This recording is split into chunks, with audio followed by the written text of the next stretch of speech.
Assalamualaikum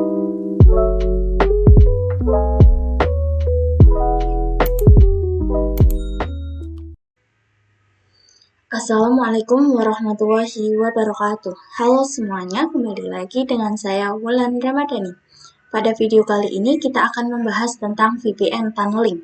Ada beberapa poin yang akan kita bahas pada bab ini, yaitu yang pertama ada konsep VPN tunneling, lalu setup topologi, kemudian EOIP konfigurasi, EOIP menghubungkan antar klien, EOIP client connect to internet, lalu ada PPP point-to-point protocol, kemudian PPTP konfigurasi, PPTP static routing dan test koneksi, L2TP konsep dan setup topologi, kemudian L2TP IPsec konfigurasi, lalu ada L2TP static routing dan test koneksi, kemudian PPPoE konsep, dan yang selanjutnya ada PPPoE setting topologi.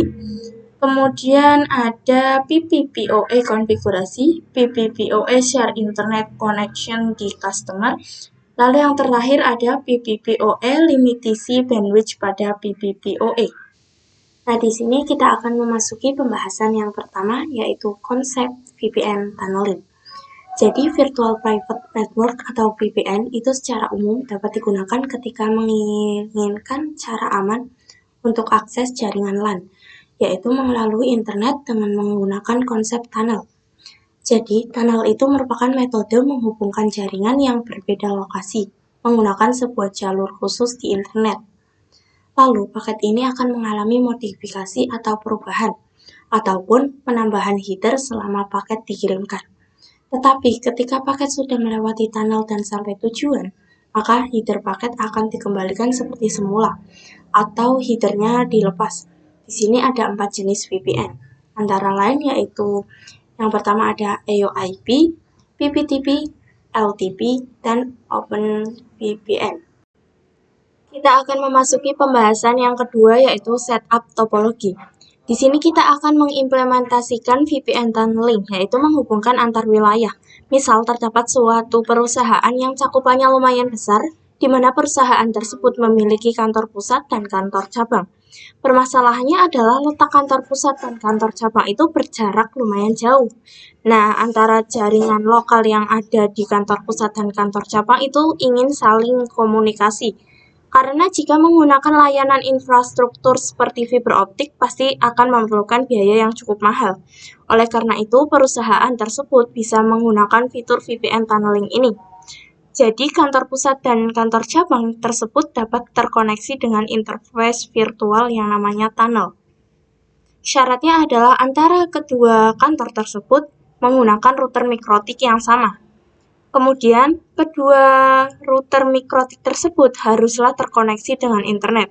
Di sini pada topologi, untuk ISP-nya saya menggunakan yang tipe Cloud NAT. Sehingga nanti kita akan mendapatkan IP kelas A, dan di sini untuk router 1 dan 2 sudah terkoneksi dengan internet. Dan untuk VPC 1, itu sudah saya hubungkan ke mikrotik pusat atau router 1. Dan VPC 2 dihubungkan ke mikrotik cabang atau router 2. Nah, di sini kita akan setting hostname dan IP-nya secara statik. Pada router 1 atau router pusat, kita buka konsolnya. Di sini kita akan ketik system identity setname sama dengan R-strip pusat.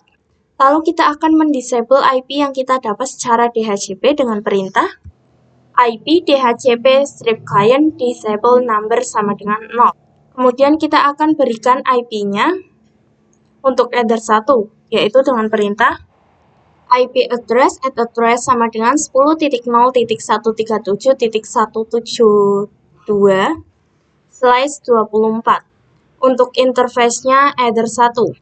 Jika sudah, kita bisa tambahkan IP root-nya dengan IP root at gateway sama dengan 10.0.137.1. Dan yang terakhir kita akan tambahkan DNS-nya, yaitu IP DNS set server sama dengan 88888. Nah, di sini kita telah melakukan addressing statik pada router pusat.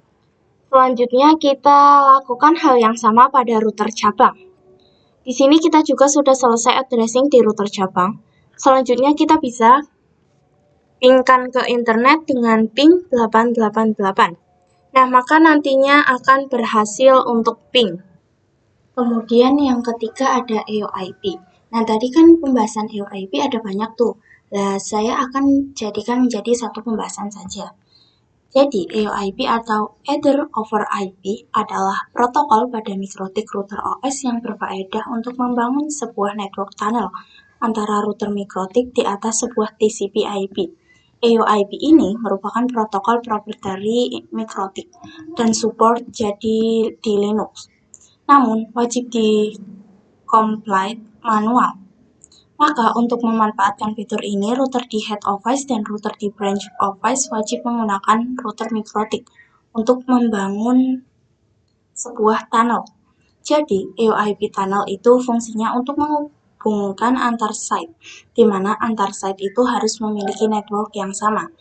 Oke, langsung saja kita konfigurasikan EOIP-nya. Nah, di sini kita bisa masuk ke router pusat dulu, lalu kita ke menu interface. Kemudian di sini kita bisa klik plus dan pilih EOIP tunnel. Lalu di sini kita bisa isikan pada bagian deskripsinya. Misal ini kan dari router pusat, berarti deskripsinya yaitu EOIP tunnel to cabang. Kemudian pada bagian remote address, kita tuliskan IP statik dari mikrotik cabangnya, yaitu 10.0.137.176. Kemudian di tunnel ID ini, kita bebas mau ditentukan berapapun. Intinya tunnel ID pusat dan cabangnya harus sama. Misal di sini saya akan gunakan 100. Kemudian kita akan konfigurasi EOIP pada router cabang. Pada bagian deskripsinya kita isikan EOIP tunnel to pusat. Dan untuk remote address-nya, isi IP router pusat, yaitu 10.0.137.172. Kemudian untuk tunnel ID-nya, kita akan samakan saja dengan router pusat, yaitu 100. Di sini dapat kita lihat bahwa ada informasi R. Nah, artinya itu sudah running atau terkonfigurasi EOIP dari router pusat dan cabangnya. Langkah selanjutnya kita akan menghubungkan antar kliennya. Nah, untuk mengkoneksi kedua perangkat, kita bisa gunakan fitur bridge. Jadi, langsung saja kita konfigurasikan. Pada router pusat, kita bisa setting bridge, dan di bagian nama kita isi bridge for EOIP, dan kita bisa klik apply lalu OK. Kemudian kita ke menu port, kita masukkan interface Ether 2. Dan juga kita masukkan interface tunnel.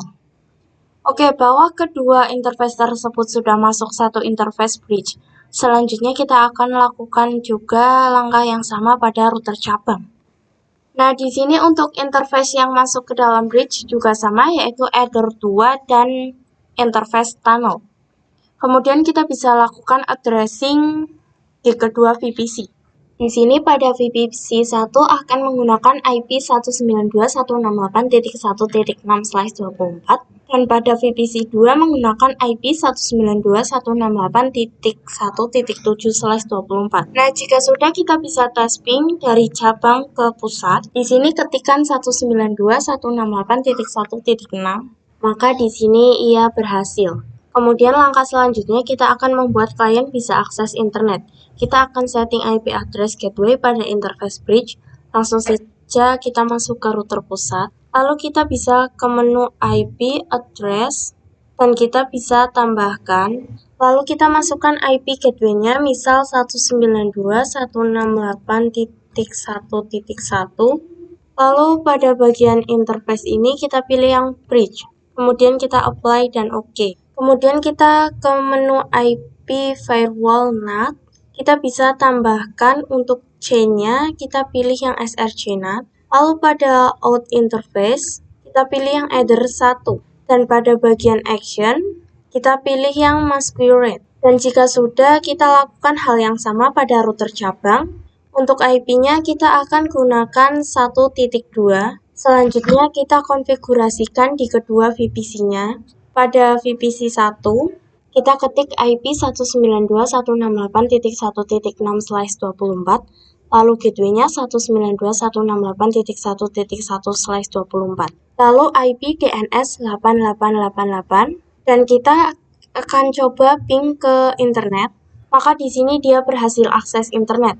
Lalu kita lakukan hal yang sama pada VPC 2.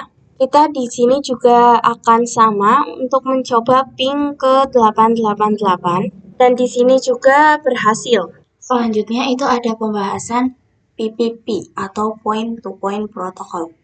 Point to Point Protocol merupakan jenis VPN tunneling yang digunakan untuk membangun tunnel atau koneksi langsung antara dua lokasi yang berbeda melalui internet. PPP dapat menyediakan layanan autentifikasi koneksi, enkripsi, dan kompresi. Jadi untuk jenis PPP ini bisa dibilang lebih aman dari EOIP. Nah, banyak router yang mendukung berbagai tunnel PPP ini seperti PPoE, SSTP, AutoTP, PPT, dan lain-lain. PPTP juga merupakan salah satu tunnel yang menyediakan enkripsi melalui IP. PPTP digunakan ketika klien network pada sisi pusat dengan klien network pada sisi cabang memiliki network yang berbeda. Jadi, PPTP ini merupakan tunnel yang banyak digunakan karena hampir semua OS support PPTP client. Router OS yang mendukungnya yaitu PPTP client dan PPTP server. PPTP menggunakan port TCP 1723 dan IP protokol 47 GRC atau Generic Routing Encapsulation yang digunakan untuk mendukung PPTP di jaringan. Di sini langsung saja kita konfigurasikan. Nah, jadi PPTP itu bekerja layaknya klien dan server. Di topologi ini yang akan menjadi server itu router pusat dengan menjadi kliennya router cabang. Kita akan melakukan addressing pada router pusat dulu. Nah, di sini perlu diketahui bahwa untuk konfigurasi sebelumnya sudah saya hapus. Di sini pada menu IP address, kita klik plus dan masukkan IP address di header 2, yaitu yang akan menjadi gateway di VPC 1. Di sini saya akan definisikan IP-nya 192.168.1.1/24. Lalu untuk interface-nya kita pilih yang header 2. Lalu kita bisa setting pada router pusat DHCP server, sehingga nanti VPC mendapatkan IP secara otomatis. Kita ke menu IP, kemudian kita ke menu DHCP server, kemudian ke DHCP setup, lalu pilih yang header 2. Kemudian kita bisa klik next saja. Kemudian jika sudah, kita akan buka router cabang untuk kita konfigurasikan. Pada menu IP address, kita tambahkan. Di sini saya gunakan 192.168.1.2/24. Untuk interface-nya itu kita pilih header 2, lalu apply dan OK. Dan kita konfigurasikan DHCP juga. Caranya seperti tadi. Jika sudah, kita akan request DHCP di kedua VPC dengan IP DHCP. Nah, jika keduanya sudah mendapatkan IP-nya, kita bisa lanjut untuk konfigurasi PPTP. Kita bisa ke router pusat dulu karena ia akan menjadi server. Kita pilih menu PPP dan pada menu interface, kita pilih menu PPTP server, kemudian kita checklist pada kolom enable. Kemudian kita akan membuat ketika router klien terhubung ke server, haruslah menggunakan username dan password. Kita akan membuat username dan password itu sendiri di sisi server. Kalian bisa masuk ke menu secret, lalu kita tambahkan, dan pada bagian nama kita isi PPTP strip wulan, dan pada bagian password kita isi 123. Untuk yang service kita pilih yang PPTP, dan pada bagian local address kita isikan IP 10.10.10.1. Maka nanti pada interface tunnel di router pusat akan mendapatkan IP tersebut secara otomatis. Pada bagian remote address, kita isikan 10.10.10.2, yang mana IP tersebut juga akan menjadi IP tunnel milik router cabang. Lalu kita apply dan OK. Kemudian kita akan lanjut ke langkah berikutnya, yaitu konfigurasi PPTP pada klien. Kita masuk ke menu PPP, lalu kita ke interface, kemudian di sini kita tambahkan. Di sini pilih yang PPTP client. Pada bagian general kita biarkan saja dan kita akan fokus ke menu dial out. Untuk connect to kita masukkan IP static router pusat yaitu 10.0.137.172. Kemudian pada user kita isikan PPTP strip Wulan. Dan pada passwordnya isi 123, kemudian kita klik apply dan OK. Dan bisa diperhatikan di sini sudah ada tanda R yang artinya running. Dan kita akan melakukan routing statik pada router pusat. Kita ke menu IP routes, kemudian pada bagian DST address kita tambahkan IP network di VPC 2 yaitu 192.168.2.0/24 dan pada gateway gunakan IP tunnel milik Mikrotik router yaitu 10.10.10.2 karena jika router pusat atau VPC 1 ingin mengakses ke VPC 2 ia perlu melalui tunnel milik Mikrotik router cabang yaitu satu-satunya jalur yang dimiliki oleh kedua router tersebut karena keduanya tidak memiliki interface yang saling terhubung.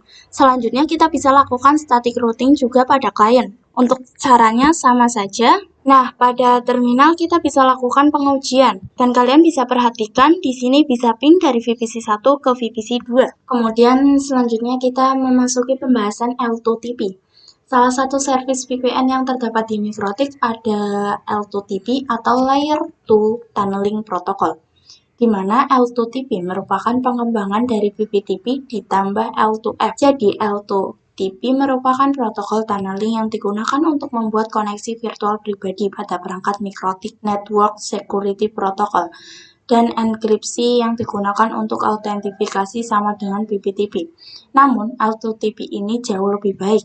Akan tetapi, untuk melakukan komunikasi L2TP menggunakan UTP port 1701 biasanya untuk keamanan yang lebih baik. L2TP dikombinasikan dengan IPsec menjadi L2TP plus IPsec. Langsung saja kita konfigurasikan. Nah, di sini untuk konfigurasi sebelumnya sudah saya hapus dan unchecklist.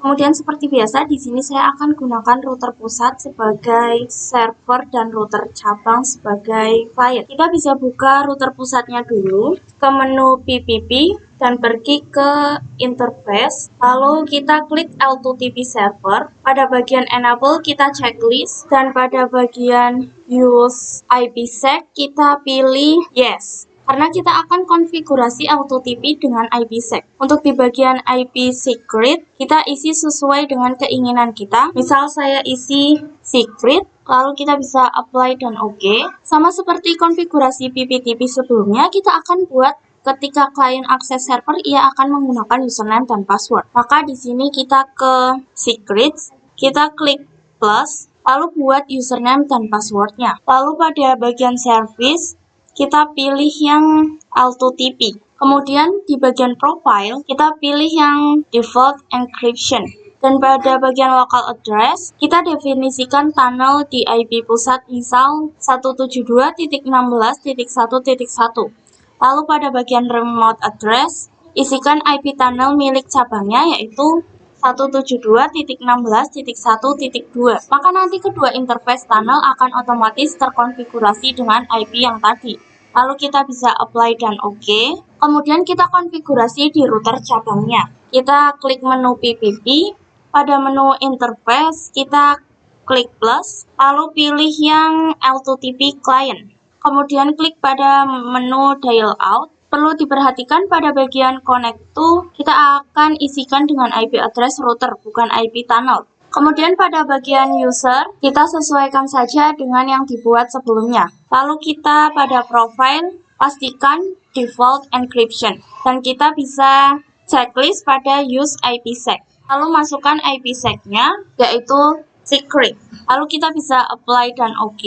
Langkah selanjutnya kita akan konfigurasi static routing baik di router pusat atau router cabang. Untuk caranya kurang lebih sama. Jika sudah, kita bisa ke proses pengujian pada kedua VPC. Pada VPC 1 di sini saya sudah request dengan IP DHCP dan sudah saya ping. Dan di sini hasilnya dia berhasil. Kemudian kita memasuki pembahasan PPPoE. Jadi, Point-to-Point Protocol over Ethernet merupakan jenis protokol tunnel layer 2 yang digunakan untuk mengontrol akses jaringan.